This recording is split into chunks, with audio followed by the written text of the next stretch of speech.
let's get into it. Game 1. Start things off with What's Up Brother on the road against Big Blumpkin Energy. It was a real snooze fest, if I do say so myself. To avoid being burrowed, Curtis had to chase the lead all weekend.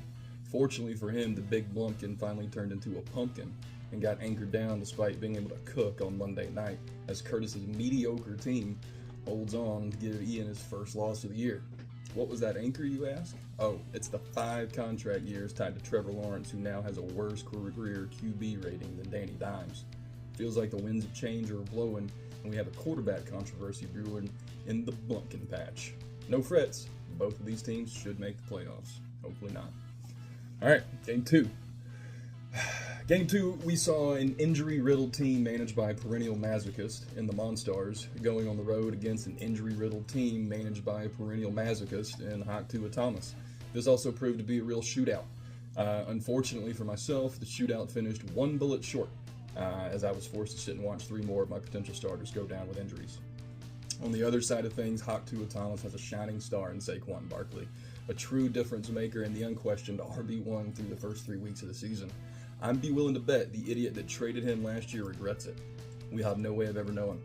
Prayers up, though, for Devonta Smith, and look out for Wan'Dale Emergence as Hawk Tua keeps spitting on that thing, battling through injuries. Let's take a look on to Game 3. It's fair to say we have another QB controversy brewing. Butterfly Effect went on the road against the league heel, Hail to the King, baby.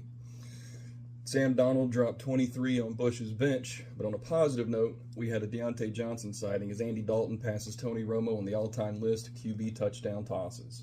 Speaking of people the Red Rifle brought back to life, Chuba Hubbard drops 23 on David's bench as everyone else smirks, and Lamar Jackson looks to be the only consistent piece in the defending champs all roster right now, as he sets the world on fire with 81 points in a winning effort. Super, super cool stuff. All right, Game 4. Next up, we've got confusing team logo bowl between Kenny and Chad. Unfortunately, not all dogs go to heaven, as the A-Chain got derailed and did not come down the track, as Ken left 37 points in certain victory on the bench. Dog Days had a strong showing as a 128-point total fell just 1 point shy of matching their total scoring from the first 2 games of the season combined. Great decision to start Jennings on a historic day, coupled with big performances from Josh Allen and Jonathan Taylor, notches the first win of the season for the Shad Squad.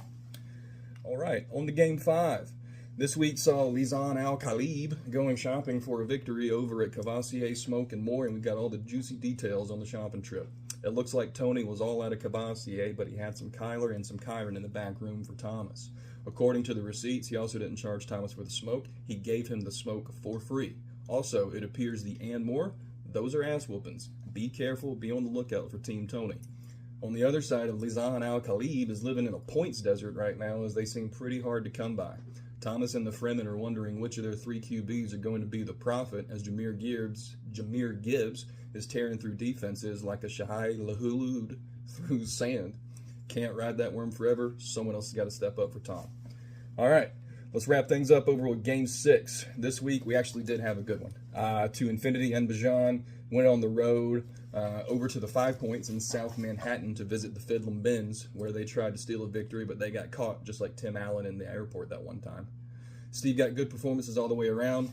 He was the most efficient manager this week, 96% of his points in the lineup. Does not matter, though, because he ran into an electric, absolute unit of a team, putting up over 140 points this week. Derrick Henry sure looks good in a Baltimore uniform, and it looks like he's finally playing for a contender.